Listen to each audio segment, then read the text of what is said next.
neste momento, Deus, através desta emissora, leva até você mais um programa de fé, com hinos, orações e uma palavra poderosa a seu favor. Fé para vencer o mundo. Somente crer, somente crer, tudo é possível, somente crer, somente crer, somente crer, tudo é possível, somente crer.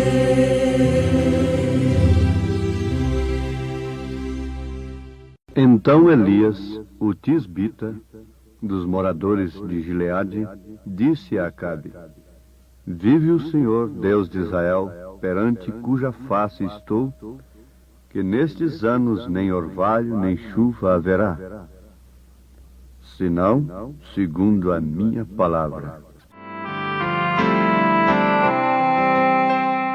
Veio Jesus a este mundo, viu, para buscar-te a ti. Foi rejeitado por gente hostil, para salvar-te a ti. Glórias ali no céu deixou, ingratidão no mundo achou. Tudo ele fez porque te amou, para salvar-te a ti. Glória, glória, demos ao Salvador. Glória, glória, por seu tão grande amor. Glória, glória, temos a paz com Deus. Glória, glória, vamos cantar nos céus. O teu castigo Jesus levou, para salvar-te a ti. Tudo na cruz ele consumou, para remir-te a ti. Quem dentre os homens compreendeu todas as dores que sofreu, a condição em que morreu, para salvar-te a ti. Glória, glória, demos ao Salvador. Glória, glória, por seu tão grande amor. Glória, glória, temos a paz com Deus. Glória, glória, vamos cantar nos céus. Tudo isto Deus fez em teu favor, para salvar-te a ti. Chama-te agora com terno amor, para perdoar-te a ti. Deves chegar em contrição, tendo certeza do perdão. Cristo te estende a sua mão, para salvar-te a ti. Glória, glória, demos ao Salvador. Glória, glória, por seu tão grande amor. Glória, glória, demos Deus, a paz com Deus. Glória, glória, vamos cantar nos céus.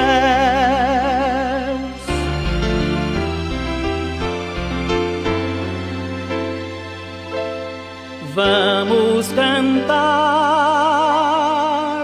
nos céus.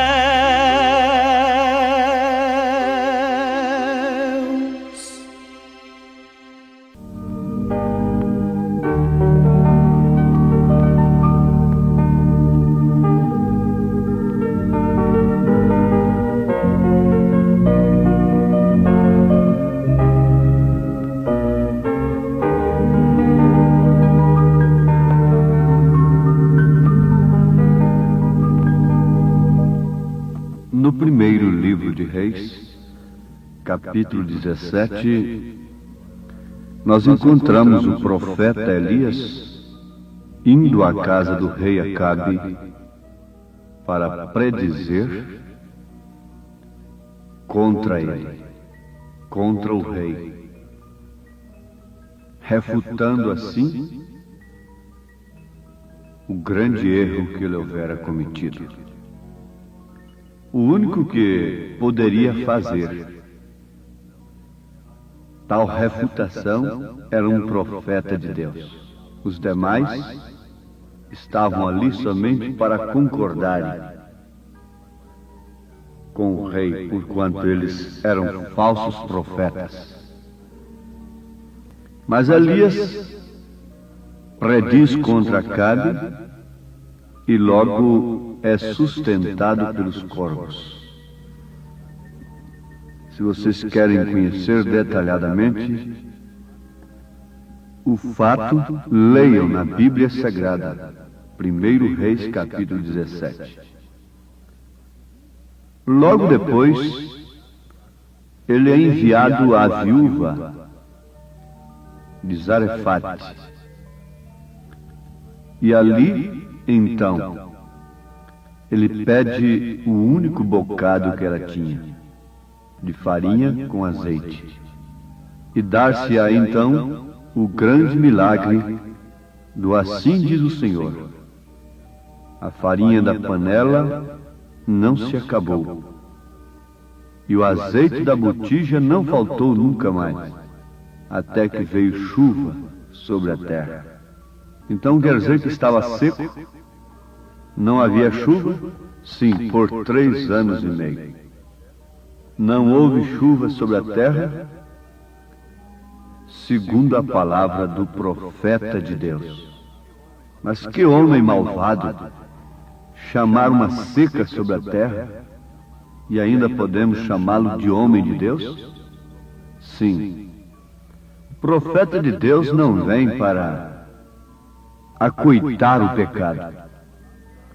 A sua palavra, quando crida, é misericórdia, é graça, e quando rejeitada, é juízo.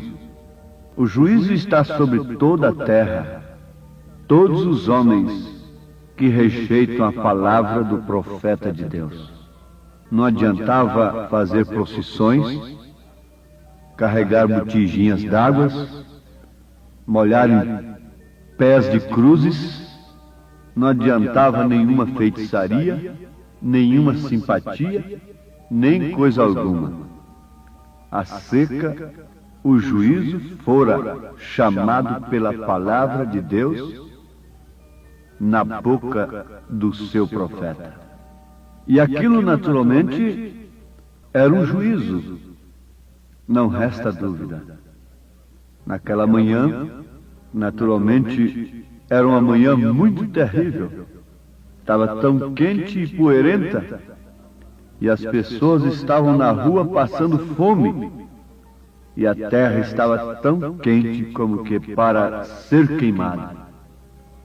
Tudo isto, por quê? Qual seria a causa? Chamemos cientistas. Vamos ver homens que estudam a terra, as nuvens. Chamam lá os técnicos para explicarem por que não está chovendo. Tudo isto era o reflexo de seus pecados e de sua decadência moral. Fiquem sabendo, ó povos, ó homens e mulheres, que o reflexo de seus pecados e de sua decadência moral será juízo, um peso de expectação, de juízo. Uma consequência terrível virá sobre este povo, que tem rejeitado a palavra do profeta de Deus e crido em fábulas teológicas, crido em falsos profetas, crido em evangelho roto que não passa de um sal insípido. Tomem cuidado. Abram bem os seus ouvidos. Tudo aquilo que estava acontecendo na terra no dia de Elias era um reflexo do pecado de suas mulheres, de seus homens. Era um reflexo de sua decadência moral. Acabe estava reinando sobre Israel e ele era o mais perverso de todos os reis de Israel, segundo as Escrituras. Não havia lá nenhum rei tão perverso quanto Acabe, pois ele, sendo ensinado e sabendo melhor, caiu não permanecendo na lei, desagradando a Deus em tudo o que ele fazia, apesar dele ter um grande sistema militar e as pessoas prosperarem muito sob seu reinado. Porém, de todas as formas, notem isto: o homem não pode ir muito longe se está desagradando a Deus. E então, deve-se destacar nesse instante um passo infeliz de Acabe. Foi o seu casamento. Ao invés de casar-se com uma mulher de seu próprio povo, ele saiu e casou-se com uma pecadora, uma idólatra, adoradora de ídolos. A única mulher na Bíblia Sagrada que pintou suas unhas, que pintou ao redor de seus olhos com antimônio, foi Jezabel. Uma mulher ímpia, idólatra, pecadora. Foi quem fez isto na Bíblia Sagrada. E ele casou-se com Jezabel. E ela não era uma crente. E ela entrou pela janela em Israel. Ela não entrou pelo canal certo. Agora notemos que nenhum crente nunca deve se casar com uma descrente. Isto sob circunstância alguma, se é que ele é um verdadeiro crente. Deve sempre casar-se com um crente, luz com luz, trevas com trevas. Mas Acabe fez esta coisa maligna. E sem dúvida, Jezabel era uma mulher muito bonita. E ele foi então pela sua aparência, ao invés de ir pelo que ela era. Ao invés de examinar o seu caráter, olhou a sua aparência. Então muitas pessoas cometem aquele mesmo engano nestes dias. Estão presos nas aparências. Não examinam o caráter, quando é tudo que Deus pede do homem e da mulher. É a única coisa que o homem e a mulher pode levar daqui, é o seu caráter. O caráter de Cristo forjado na sua igreja, através das aflições que são contraídas quando as pessoas que formam a igreja renunciam-se a si mesmas e não são dirigidas pelo que veem, mas sim pelo que creem. Não são dirigidas pela aparência, mas sim pelo que é, pela palavra de Deus. Então aquela mulher havia trazido idolatria à nação. E entre as pessoas, ela espalhou o seu espírito sobre toda aquela nação. E desde então, Israel não podia mais contar com segurança, com confiança, com o profeta de Deus, com a palavra de Deus, com o próprio Deus. Agora, as pessoas, os sacerdotes, seus ministros, sentiram-se vitimados por esta grande demanda popular. Isso é a própria imagem do que vemos hoje. Temos caído sob uma demanda popular.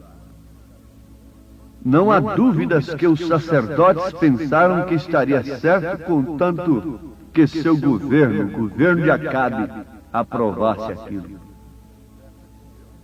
Mas ao profeta de Deus não interessava coisa alguma. Ao profeta de Deus não estava interessando o que Acabe aprovasse, o que o rei aprovasse. Ao profeta de Deus estava interessando exclusivamente ao que Deus aprovasse. Se hoje temos um profeta de Deus, ele diz a mesma coisa. Ele se firma na mesma coisa. Não importa o que os homens aprovem, importa o que Deus aprova. Não importa o que os homens aceitam, importa antes de tudo ao que Deus aceita. E o povo pensava que estaria tudo certo se eles participassem de algumas de suas coisas mundanas.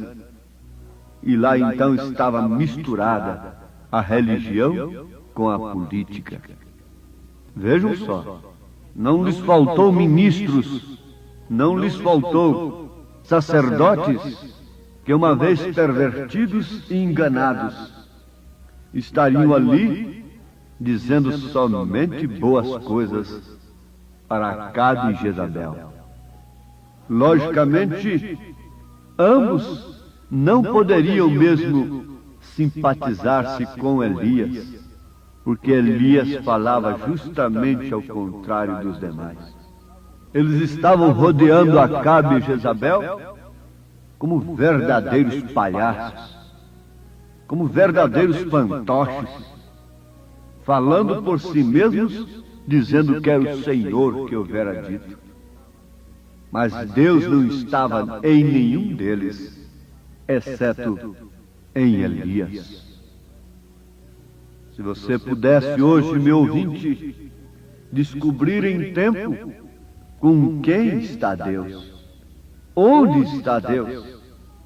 Deus sempre está em sua palavra, mas você poderia distinguir com discernimento do Espírito, pelas mensagens, pelas pregações que você ouve. Quem é que está falando como Elias falou naquele dia? Quem é que está importando, antes de tudo, da aprovação de Deus e não da aprovação dos homens? A estas alturas eu faço a mesma declaração. O que me importa se os homens me reprovam? O que me importa se os homens me desprezam? O que me importa se os homens não me aceitam? Importa, antes de tudo, falar o que Deus aprova. Importa, antes de tudo, vos anunciar a palavra de Deus. Arrependei-vos dos vossos maus caminhos. Arrependei-vos dos vossos casamentos mistos. Separai-vos de toda essa imundície. Convertei-vos. Envergonhai-vos da situação, enquanto há tempo para se arrepender. Não há outra saída como não havia naquele dia. A única saída, a única solução, o único escape era crer no que Elias estava dizendo naquele instante e se arrepender e se converter. Então o próprio Elias intercederia por Acabe. Mas como se pode interceder por um rei corrompido como aquele, casado com Jezabel? Como se pode interceder se você abençoa uma coisa que está fora da palavra de Deus? Sob maldição, você cai em maldição também. Você não pode abençoar a quem está amaldiçoado. E como há tanta gente abençoando tudo e a todos nesses dias, chamando aos montões e só dando bênçãos, bênçãos, bênçãos. Mas a bênção de Deus não é como essa bênção dos homens. A bênção de Deus só desce sobre quem aquele abençoa. Ele tem misericórdia de quem ele tem misericórdia. A bênção de Deus não é de maneira alguma balinha e nem outras coisas presentes para as crianças e nem confetes que se pode jogar por cima do povo aí como brincadeira. A bênção de Deus tem o seu canal exclusivo pelo qual ele desce ao homem. É se o homem tem se arrependido e se convertido de seus pecados. Tem antes de tudo chorado suas misérias e convertido ao Senhor, seja ele grande ou pequeno, seja ele rei ou um soldado. Todos pecaram, todos estão na mesma situação, todos precisam se arrepender e se converterem de seus maus caminhos, de suas imundícies, para que então possam ser abençoados. Jamais ousaria dar a bênção para quem quer que seja. Se você tentar fazer isto, essa bênção é sua própria, embora esteja invocando o nome de Deus. Isso não passa de uma idolatria, isso não passa de uma feitiçaria, e por isso o mundo se afunda a cada instante nessa areia movediça. Quanto mais se esforça, mais se afunda. A decadência moral viaja como Apolo para baixo. E as coisas tornam-se naturais. O pecado tem sido naturalizado por esses ministros e sacerdotes corrompidos como daqueles dias de Acabe. Não tem impulso, não tem outro meio, senão naturalizarem o pecado. Uma vez que não podem sustentar com hombridade e com poder uma mensagem que contraria, uma mensagem que refuta, uma mensagem que combate o pecado, então o melhor é naturalizá-lo, é defendê-lo, é se pôr ao lado dele. Foi isso que aqueles sacerdotes escolheram, aqueles ministros escolheram no dia de Acabe. Mas Elias ficou ali sozinho, com assim diz o Senhor. Eu prefiro assim. Você prefere assim? Abra o seu coração para a verdade. Abra o seu coração para a palavra de Deus e se ponha ao lado do profeta de Deus. De fato, é um lugar terrível. Aqui, no presente momento, naquele dia quem escolhia estar com Elias, estaria sendo perseguido por Jezabel. Mas uma coisa é certa, tudo se passa. As coisas se passam. Chegará o tempo em que toda angústia, todo desprezo, toda aflição, o caminho estreito que você escolheu, por causa da verdade, por causa da palavra de Deus, se transformará em gozo eterno. Creia no Senhor Jesus Cristo, creia na sua palavra e esteja certo de Deus em sua vida. Amém.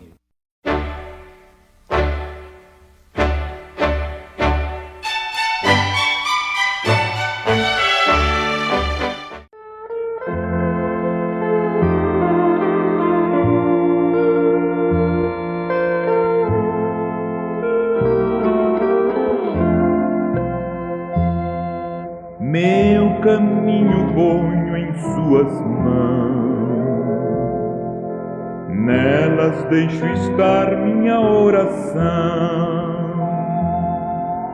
Nestas santas mãos estão gravados meu nome e o teu, ó meu querido irmão.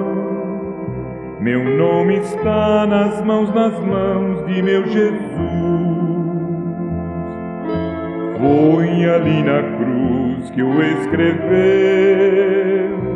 Esquecer-me não será possível. Tem sobre a mão meu nome lá no céu.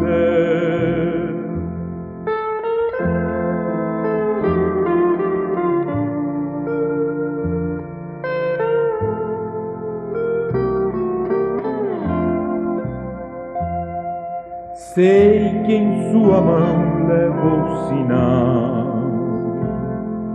que no próprio céu nos lembra o mar.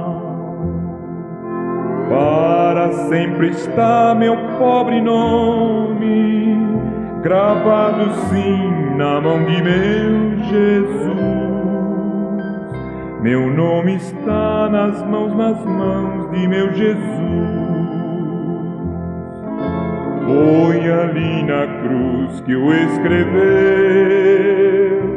Esquecer-me não será possível. Tem sobre a mão meu nome lá no céu.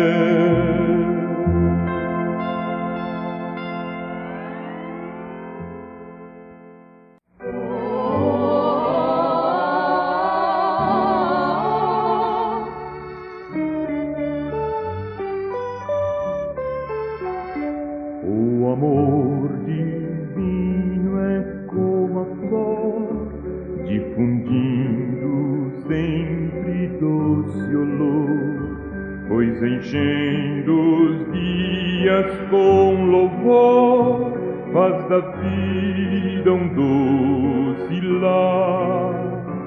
Nossa vida abençoando, nossa luta encorajando, nossa carga aliviando, faz da terra um bom lugar. O amor divino é como a flor, difundindo sempre doce olor, pois enchendo os dias com louvor, eleva teu além. Os anjos vigiando, lá dos altos céus olhando, os fiéis assim guardando, ampla glória eles têm, se derramam alegria, espalham todo bem. Seu amor é como a flor, faz da vida um doce lar. Seu amor é como a flor, faz da terra um bom